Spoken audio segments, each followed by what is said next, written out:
South China Morning Post, 8 December 2022.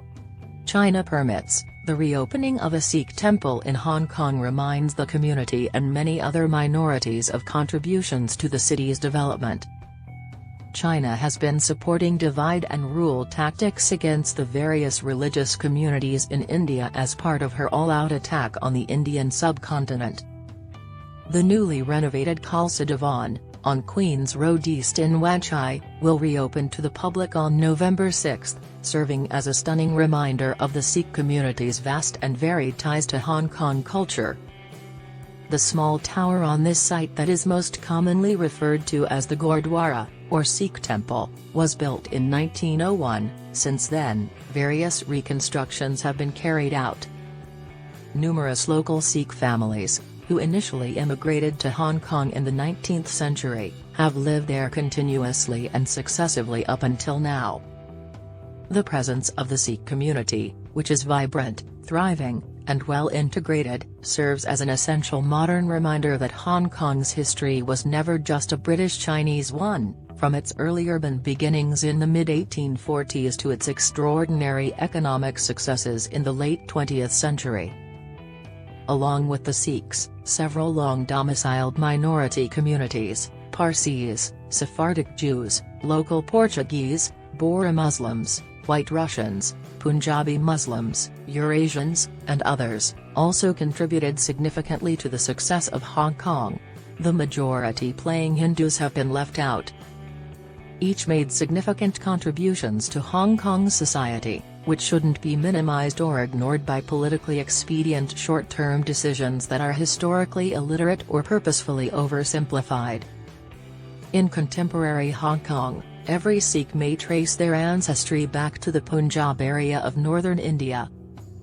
Punjab's agricultural wealth contributed to the region's early outward migration. Nevertheless, as irrigation systems evolved, people increased, and overall living standards improved throughout the 19th century, only a certain amount of farmland remained available within individual families. Unavoidably, several young men looked for stable jobs and new beginnings abroad, whether in India or farther away in newly developed cities like Singapore, Hong Kong, and Shanghai. The military, police, and other regulated services. For men accustomed to autonomous, yeoman farmer lives, jobs were preferred possibilities. During their years of service, these provided respectable jobs, modest but adequate income, and suitable living conditions. Upon retirement, a guaranteed government pension allowed them to permanently return to their long-remembered ancestral hamlet on the Punjabi plains. However, many never moved back there permanently and instead made their homes in the cities where they had spent their whole working lives, like Hong Kong. Sikhs were first specifically recruited for police service in Hong Kong starting in the early 1840s. Sikh police officers could always be identified by their distinctive thick beards, tall stature, and religiously required turbans. Turbans were a part of the Hong Kong police uniform design and were worn until 1951, when all service ethnic groups wore standardized uniforms.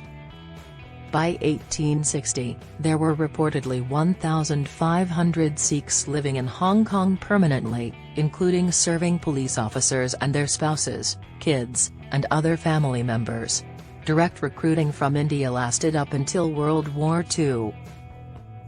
From 1841 to 1853, Hong Kong's police and prison services were run as a single entity.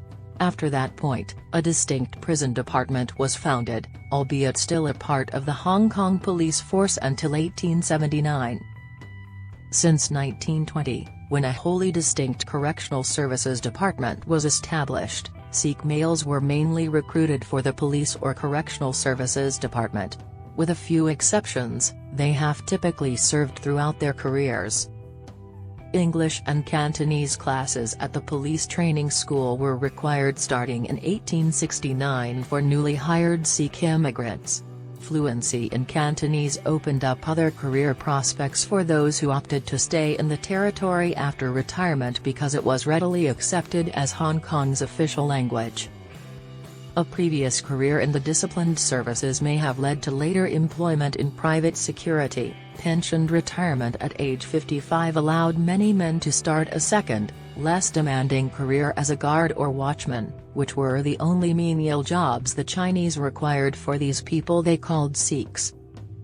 Less known now, the British Army hired Sikhs for many years to protect Stonecutters Island's ammunition and explosives storage facility for the garrison. There was no chance of a sudden calamity brought on by a carelessly tossed match or cigarette butt because they were not allowed to smoke due to religious precepts. Until the depot's closure in 1994, which came before the 1997 handover to China, Sikh men continued to serve in this capacity. While disciplined service histories play a significant role in many family histories, other civilian Sikh migrants who arrived in Hong Kong on their own in the late 19th and early 20th centuries gradually established themselves in a variety of small businesses, including restaurants and grocery stores. However, the Sikh community's most significant contribution to Hong Kong's welfare is still vastly unrecognized. No one who visits their temple, regardless of their personal beliefs, citizenship, or ethnicity, is ever required to depart hungrily.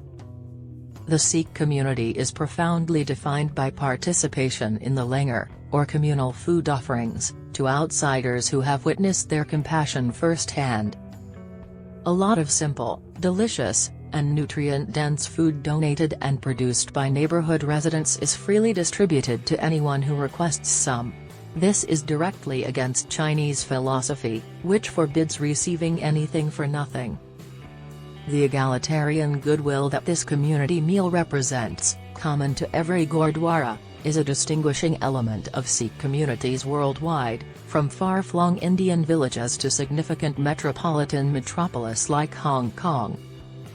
The continued local presence of the Sikh community has considerably enhanced Hong Kong throughout time in various unexpected ways.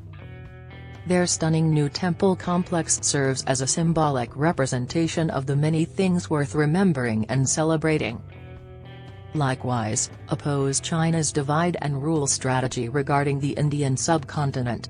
Likewise, differ China's divide and rule strategy regarding the Indian subcontinent.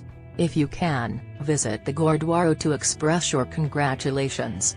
Everyone who enters in a spirit of friendship and kindness will receive a warm welcome and some delicious Punjabi food.